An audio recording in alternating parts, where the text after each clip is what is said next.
Tour de vous saluer, les frères et sœurs de l'Église, et de vous dire que je suis heureux de pouvoir partager avec vous la parole de Dieu. Mais peut-être y a-t-il aussi sur le site quelques amis de l'extérieur, peut-être dans quelques coins de France ou quelques coins de Rhône-Alpes. Donc j'aimerais aussi vous saluer et vous encourager, j'espère, par ce temps de méditation de la parole de Dieu. Peut-être un événement est à l'heure actuelle occulté à cause de cette pandémie, c'est que la France, en 2024, va donc accueillir les Jeux Olympiques à Paris. Il faudra bien s'en souvenir un jour, ça va approcher rapidement. Ce que j'aimerais dire ce matin ou rappeler, c'est que 100 ans avant, en 1924, les Jeux Olympiques d'été devaient déjà lieu à Paris. Et à l'occasion de ces Jeux Olympiques, eh bien, il y a eu un événement important au travers de ce coureur, Eric Liddell, qui faisait partie d'ailleurs de l'équipe olympique anglaise. Sa discipline favorite, c'était le 100 mètres. Chrétien pratiquant, Eric Liddell refusait de courir le 100 mètres, sa course préférée, car l'une des séries éliminatoires était fixée un dimanche. Par contre, Eric Liddell a décroché une médaille d'or sur le 400 mètres, alors que d'ailleurs personne ne le croyait capable de tenir cette distance. Ce que je voulais exprimer ou rappeler au travers de cet exemple d'Eric Liddell, c'est qu'il a choisi d'être fidèle à son Dieu, à la parole de Dieu, qui nous invite à réserver le jour du repos et à le réserver à notre Dieu. D'ailleurs, son témoignage, pour ceux qui se souviennent, est raconté dans le film Les chariots de feu. Donc, Eric a préféré la gloire de Dieu à la gloire des hommes. Il a mis Dieu en premier dans sa vie. Pour Eric Liddell, c'était Dieu d'abord. Je pense qu'Eric Liddell a choisi aussi, comme le disait le psalmiste au psaume 119, verset 30, il a choisi le chemin de la fidélité, dans la version du Semeur. C'est ce verset que j'aimerais garder ce matin, ce verset du psalmiste. J'ai choisi le chemin de la fidélité. Je fais une petite parenthèse, puisque je ne connaissais pas le témoignage de Rémi et de son épouse. Eh bien, ils ont été fidèles. Dans l'épreuve, ils ont voulu exprimer à Dieu leur fidélité. Alors ce matin, j'aimerais partager aussi 2 textes bibliques que sans doute Eric Liddell connaissait, puisqu'il était aussi prédicateur, il a été missionnaire, et 2 introductions de l'épître de Paul. Éphésiens, chapitre 1er, verset 1. Paul, apôtre de Jésus-Christ par la volonté de Dieu, aux saints qui sont à Éphèse et aux fidèles en Jésus-Christ. Une autre introduction, Colossiens, verset 2. Paul, apôtre de Jésus-Christ par la volonté de Dieu, le frère Timothée, aux fidèles frères en Christ qui sont à Colosse. Vous voyez, tout de suite, l'on voit que Paul s'adresse aux fidèles en Christ à Éphèse, aux fidèles frères de l'église de Colosse. J'aimerais encore lire un verset dans le livre des Actes, ce que Lydie dit à Paul et à Timothée lorsqu'ils sont arrivés dans cette région. Si vous me jugez fidèle, rentrez dans ma maison et demeurez-y. Et de cette proposition, va naître la première église en Europe, l'église de la ville de Philippe. Tout simplement parce qu'une femme qui venait de se convertir a dit « si vous me jugez fidèle ». Donc j'aimerais ce matin vous proposer de méditer sur cette belle qualité spirituelle, la fidélité.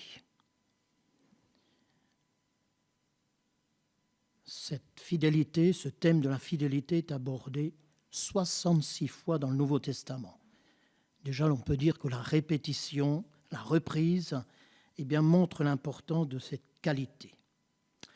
Et j'aimerais définir la fidélité avec 4 mots que j'appelle un peu les 4 mots-clés, me semble-t-il, de ce qu'est la fidélité.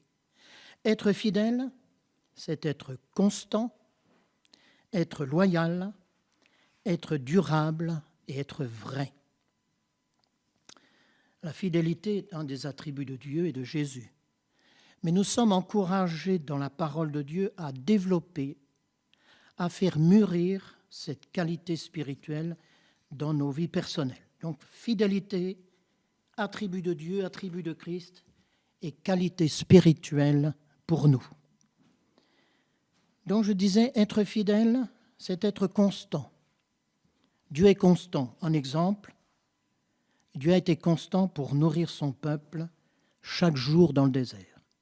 Pendant 14 600 jours, Dieu a envoyé la manne, les cailles aux Israélites, ainsi que l'eau nécessaire. Dieu aujourd'hui, comme pour les Israélites, pourvoira à tes besoins spirituels, affectifs, relationnels.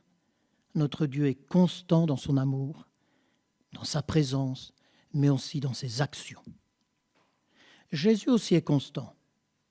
Je ne prendrai pas le temps de le dire, faute de place, mais reprenez le livre des Hébreux en particulier, et peut-être dans le chapitre 3, où nous voyons qu'il est rappelé que Jésus était constant dans son service de sacrificateur, dans sa mission d'apporter le salut, le pardon des péchés et d'annoncer le royaume de Dieu.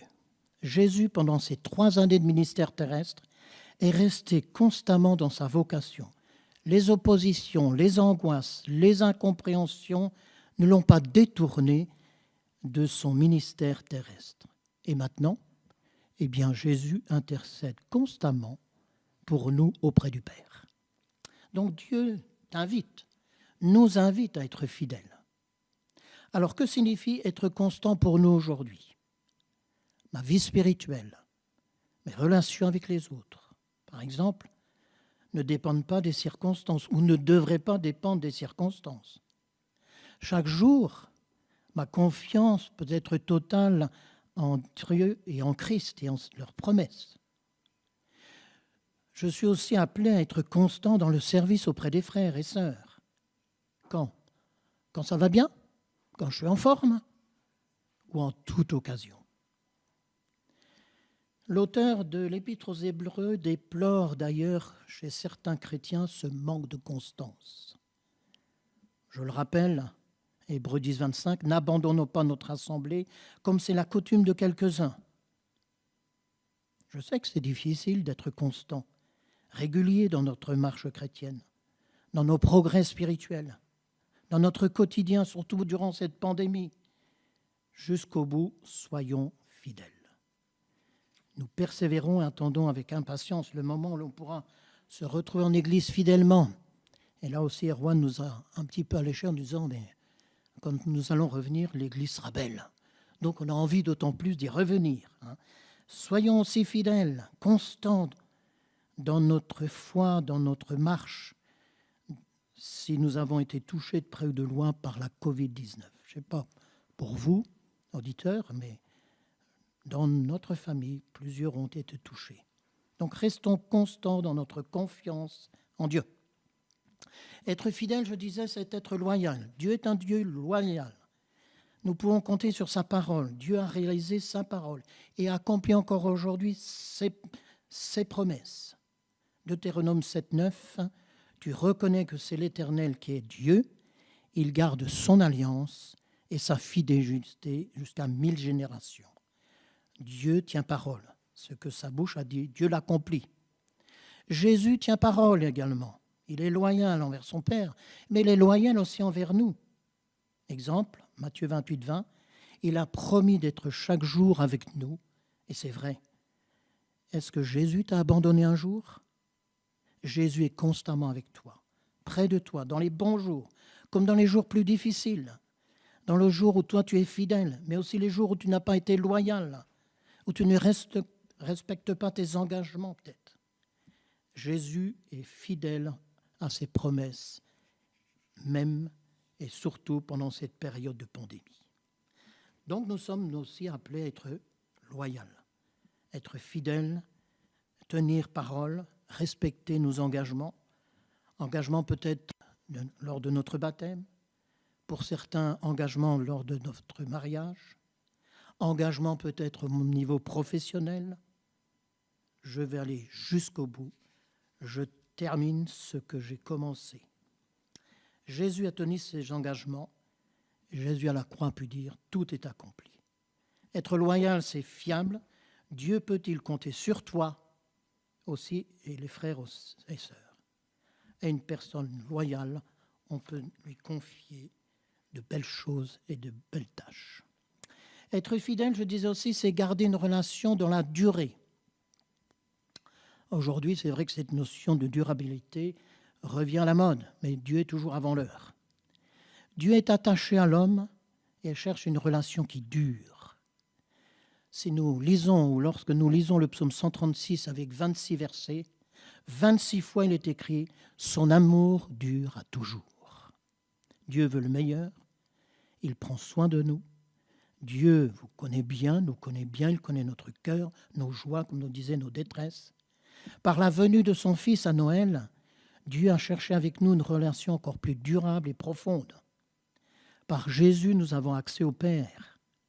Plus besoin d'intermédiaires comme dans l'Ancienne Alliance, où il fallait passer par l'intermédiaire des sacrificateurs pour atteindre Dieu. Malgré la répétition des erreurs des hommes, malgré les échecs successifs des alliances en Adam, en Moïse, les prophètes, Dieu a cherché une relation durable avec les hommes. Jésus a cherché aussi cette relation durable avec nous. Il a cherché Philippe sous son figuier. Il deviendra l'un des 12. Puis dans les actes, nous le voyons évangéliste. Jésus te cherche aujourd'hui, toi, qui ne le connais peut-être pas personnellement. Jésus te cherche et cherche à garder une relation avec toi, peut-être si de ton côté, elle est distendue pour l'instant. Le monde aujourd'hui choisit la rapidité, l'instantané, le jetable. Petite histoire rapide, nous étions il y a quelque temps chez notre fille avec sa petite fille Louisa Rose. Et un moment, eh bien, mon épouse, donc sa mamie, sort un mouchoir. Et elle dit « Mamie, t'as un mouchoir réutilisable. » Elle était pétrie de cette idée. Le mouchoir, c'est jetable. Il faut le jeter pour la première fois. Vous voyez ? Donc on est pétri de cette pensée de l'instantané, du jetable, du non durable. On ne cherche pas toujours une relation durable. La moindre difficulté dans le couple, au travail, dans la famille, c'est la rupture, ou la démission, ou la séparation. C'est vrai, c'est sans doute difficile de vivre à contre-courant dans ce mode de vie. Être fidèle, c'est vivre une relation durable avec Dieu, avec Jésus, avec les frères et sœurs de l'Église, mais aussi avec les collègues de travail, dans le cadre du couple, de la famille. Et enfin, être fidèle, c'est vrai, être vrai. Dieu est vrai et exact dans ses jugements. Psaume 119 nous le rappelle aussi, « Tes jugements sont justes. Ce que Dieu dit et fait est juste et vrai. » Jésus est vrai et juste. Jésus s'est présenté comment à ses disciples ? « Je suis la vérité. » Être fidèle, c'est être exact, juste dans nos propos, vrai dans nos relations. Proverbe 14,5 nous dit « Le témoin fidèle ne ment pas. » Voilà, après avoir survolé rapidement ce que pour moi il me semble est la fidélité, je voudrais dire quelques mots sur comment nourrir notre fidélité. Vous savez, nourrir notre fidélité, c'est un peu comme un jardinier. Et le jardinier connaît le secret pour ses plantations, pour qu'elles s'épanouissent. Elles ont besoin d'une bonne terre, d'engrais, et je souligne bien aujourd'hui, d'engrais verts, d'eau et de lumière. Connaissons-nous les ingrédients qui vont faire grandir notre fidélité? Et j'aimerais assez rapidement mais prendre l'exemple du prophète Daniel, où nous allons retrouver, pour moi il me semble, 3 ingrédients essentiels qui peuvent nourrir notre fidélité. Le premier ingrédient, être pétri de la parole de Dieu. Le prophète Daniel et ses amis connaissaient la loi de Moïse, qui interdisait de manger certains aliments qui étaient impurs ou dédiés aux dieux et de ne pas adorer d'autres dieux. Daniel a résolu de ne pas se souiller. Il demande à ne manger que des légumes, de supprimer le vin. Pendant 10 jours, Daniel et ses amis ont la constance de ne manger que des légumes. Mais combien de bénédictions après n'ont pas manqué. Ils sont entrés au service du roi, ils ont été choisis. Dans la fournaise, les 3 amis ne sentent même pas la fumée en la sortie. Ils ont prospéré dans Babylone. Que notre vie soit normée par la parole de Dieu et non par les pensées du monde, par les habitudes, les traditions chrétiennes. Je sais que Louis, un tout petit, l'avait abordé un peu la semaine dernière. Notre norme, c'est d'être fidèle à la parole de Dieu. Jésus, faut-il le rappeler, rapidement était, lors de la tentation, il a répondu par la parole. Lisons, méditons, étudions, partageons la Bible. Josué était aussi de la même trempe que Daniel. Dieu l'a encouragé à méditer jour et nuit la parole, et il a été fidèle dans son service pour faire entrer le peuple dans le pays. Deuxième ingrédient, là aussi, Daniel est un bon exemple avec ses amis, demeurer dans un esprit de prière. Sans doute, si je vous posais la question, mais c'est difficile aujourd'hui d'avoir une réponse, combien de fois Daniel priait par jour ? 3 fois. Et quand il y avait des défis, eh bien, il mobilisait ses amis pour que Dieu leur donne la pensée. Quand il y a eu plusieurs fois l'interprétation de songes, eh bien, Daniel est demeuré, a pris du temps dans la prière. Et Daniel a été béni au travers de cette vie de prière. Il a été choisi, je le disais. Il a interprété des songes. Il a été prospère. Il a été protégé dans la fosse aux lions. Daniel est un bon exemple de vie de prière. Si nous relisons Daniel 9, cette prière de repentance est aussi un exemple. Jésus a enseigné aussi la vie de prière avec le Notre Père à ses disciples, eux qui s'endormaient si facilement, peut-être comme nous, en tout cas moi ça m'arrive, pendant les temps de prière. Paul écrit aux Thessaloniciens un tout petit verset, « Priez sans cesse ». La vie de prière sous toutes ses formes, louange, adoration, repentance, intercession, me semble-t-il, va faire grandir, mûrir notre fidélité. Un dernier ingrédient auquel Daniel aussi a pu en faire l'expérience, c'est la présence du Saint-Esprit dans sa vie. Le Saint-Esprit lui a révélé la pensée de Dieu, les songes. L'Esprit l'a aidé à comprendre les temps. Et Jésus nous a aussi promis non seulement que l'Esprit de Dieu serait avec nous, sur nous, mais surtout maintenant en nous. Et depuis la Pentecôte, eh bien, le Saint-Esprit, habitant en nous, va faire mûrir, comme le rappelle l'apôtre Paul à l'épître de Galates, chapitre 22, de faire mûrir l'un de ces 9 fruits, la fidélité. Laissons le Saint-Esprit, par sa présence dans nos vies, travailler nos cœurs, faire grandir en nous ce fruit. L'Esprit de Dieu va nous convaincre, lorsque nous n'avons peut-être pas été fidèles, de nous repentir. Il va nous aider à recommencer une action qui exprime notre fidélité à Dieu aux autres.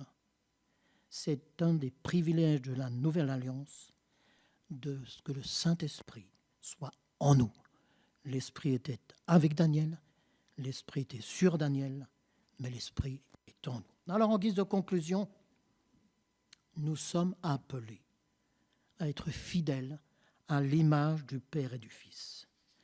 Notre fidélité doit être envers Dieu, bien sûr, envers Jésus-Christ, Mais je le répète, envers les frères et sœurs de l'Église et surtout, je dirais, envers toute personne. Cultivons, développons ces différentes qualités dans nos vies, la constance, la loyauté, la durabilité et la vérité, qui feront de nous des hommes et des femmes fidèles. Et je reviens en citant le verset d'introduction, comme l'auteur des psaumes, vous pouvez dire « Je choisis le chemin de la fidélité ». Avons-nous choisi le chemin de la fidélité? Sommes-nous prêts ou avons-nous déjà répondu à l'appel de Josué à son peuple? Maintenant, craignez l'Éternel et servez-le avec fidélité.